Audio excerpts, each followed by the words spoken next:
Hi, greetings to Madam Siti Amira. We are from Group 5. We will be presenting our financial analysis for the company name Panasonic Manufacturing Malaysia Berhad. Before we begin, let us introduce ourselves. I'm Ali Devish. I'm Karta. I'm Nasri. I'm Kitty. I'm Hadila. I'm Kinegari.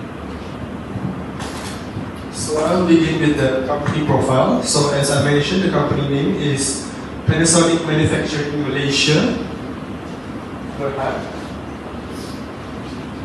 It's a subsidiary from Panasonic Corporation and is a leading electronic manufacturer in Malaysia.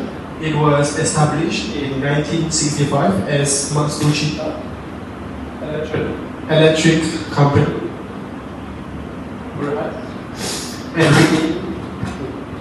and renamed as Panasonic Manufacturing Malaysia Berhad in 2005. And the headquarters is based in Shah Alam, Selangor. They operate in two main segments. The first segment is Living Appliances and Solutioning Company, LAC, and Heating and Ventilation AC Company, HVAC. So here's some example of the products they produce: TV and AV, air solution, home and kitchen appliances, beauty and health, and etc. Now I would like to invite Katika to present our financial analysis. Liquidity ratios measures a company's ability to pay their short-term obligations. There are two common ratios, current ratio and quick ratio. For the year 2023 is slightly decreased for the 2024 because the times for the current ratio is 1.15 times, but still strong. For the second ratio, for the quick ratio, 2024 is improved than 2023. It's meaning they are maintain a good liquidity without the inventory. Overall, the company is maintain a stronger liquidity and excellent in their liquidity position. For the next ratio, I will invite Hagira. Okay, so now I will explain our efficiency ratio. Efficiency ratio is how well the resources are being used and managing its operation to generate income. So there are two ratios under this efficiency ratio. Now let's look at the inventory turnover ratio. In 2023, our inventory turnover ratio was 12.48 times, but in 30 times, which is increased.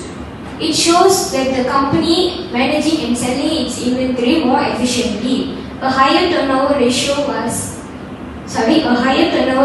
means our stock is moving faster and we are using the resources better. Next slide. So the next one is average collection period. In 2023, the average collection period was 35.02 days, but in 2024, it increased 35.49 days. The change is very small, so the company still maintains and stable the efficient collection process. Now I will pass to next presenter. For now, I will present about leverage ratio. The two ratios under this section are debt ratio and time interest earned ratio. Firstly, let's look at debt ratio. In the year 2023, Panasonic's debt ratio was 13.80. While in 2024, the percentage is slightly increased to 13.87%. This indicates that Panasonic has a stable capital structure with low financial risk. Next, we have time interest earned ratio. In 2023, the ratio was 30,445 times, while in 2024, the number saw a significant increase to 106,656 times. The huge increase from 2023 and 2024 shows that Panasonic is much better at covering its debt payments. That's all from me now. I'll pass over to next presenter. Next, I will present about profitable ratio. Profitability ratio. There are 4 profitability ratio. First is gross profit margin, second net profit margin, third return on asset, and the last one return on equity. Gross profit margin. On 2023, the percentage is 11.82%, while on 2024 it increased to 15.38%. This improve our cost efficiency and strong control over the business.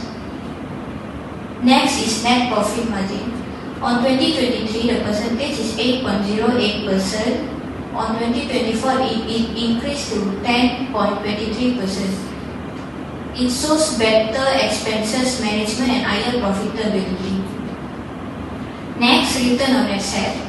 On 2023, it is 8.69%, while on 2024, it is 9.85%. This is because the company is more efficient and utilize assets. Last, return on equity. On 2023, the percentage is 10.08%, while on 2024 the percentage is 11.39%. This shows a good improve to our company. Next, I will pass the mic to Tina.